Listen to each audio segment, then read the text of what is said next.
It's Monday, October 30th. My name is Rich, and this is your 5-Minute Fix.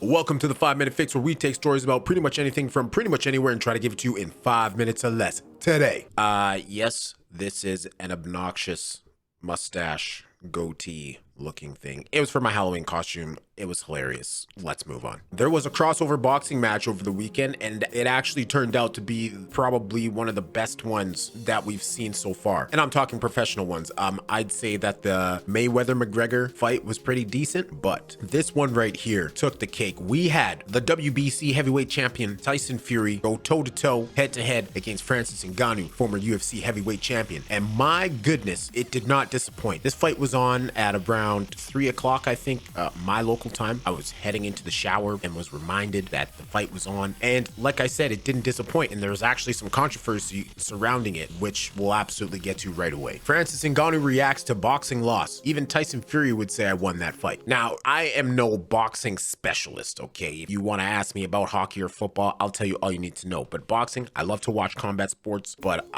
I don't know anything to the depth in which I do with other sports. But I will say, sometimes, a lot of times, it is a very clear who you would think would win a fight, as was with this. The outcome, not so much what you would have thought it would be. And that's kind of a knock that boxing has had over the years. They're gonna do what's best for the interest of money and what potentially could come next, that kind of thing. Francis Ngannou surprised the world versus Tyson Fury, but the judges surprised Francis. In a crossover boxing match Saturday in Riyadh, Saudi Arabia, Ngannou lost a close split decision to Fury. The decision was disputed by some, including Ngannou, who thinks he should have gotten the nod in his professional boxing debut. Quote, "If he was being honest, Fury would say I won that fight," Ngannou said in a post-fight interview with broadcast partner ESPN. "I won that fight. There's no question about it. Even before getting here, I knew if this fight gets to a decision, I'm not winning. Not because I didn't do good, but because I'm the new guy in the house. I come here, I just want to kick into people's business. There's structure of business out there, and you need to do a lot to destroy it. I wasn't just expecting to win like that in a decision, but it is what it is. I do my job. I know that I did everything I could have done. I did my best. Maybe next time,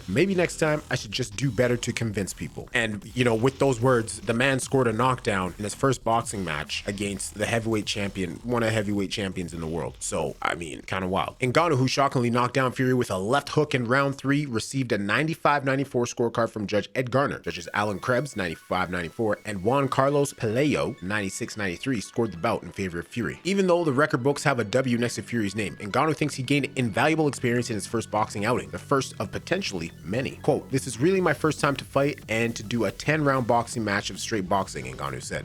"I tell myself that I didn't do bad against the #1 heavyweight in the world. I'm just going to go back and focus on that and have at least that experience to work on it. That feeling to work with it and get prepared for the next time, because I think this gets me even more excited and hungry to prove I was wounded, but I realized I can bite." For now, Ngannou isn't committed to either MMA or boxing. He's committed to both. As for his next move, it's a little murky. Ngannou signed with PFL in May and plans on honoring that contract with an MMA fight in the near future. "I'm a combination fighter," Ngannou said. "I can do both. Nothing is stopping me from doing both. If I have the skill for both, why not? As for right now, I have a deal with PFL. I'm intending to fight MMA again. I love it. Not that I'm more comfortable, but I still love it. I might do some MMA fights, but I'm still going to do boxing. I never intended to just step over and do one fight and go out. That wasn't the plan at all. Never. The plan stays the same. I'm really going to fight sometime in February or March. It might be in a cage or in the ring, but I'm going to fight. I already basically have both, and we're working on what's going to work better." No matter which way it's spun, Ngannou seemed to gain respect from every corner of the combat sports universe. If that's untrue, and doubt still remains in the mind of some, Ngannou isn't focused on the negative thought holders. "A doubter is a doubter," Ngannou said. "They're meant to doubt. It doesn't matter what happens. They're going to doubt. So don't focus on doubters. Focus on believing in yourself instead of focusing on other people around. Some people doubt. Some people hate. They are meant to do just that. They're like a snake. They're meant to bite. Then you're meant to do what you do. You do your shit and they do their shit. I can't do anything about that." Strong words there from Francis Ngannou in believing he won that fight. And like I said, there are many people across the fighting world and sporting world in general that think he should have won that fight. You know, Tyson Fury, I guess, has like a multi-million-dollar fight coming up in December. So I guess we'll see how that goes. This is probably definitely a wake-up call for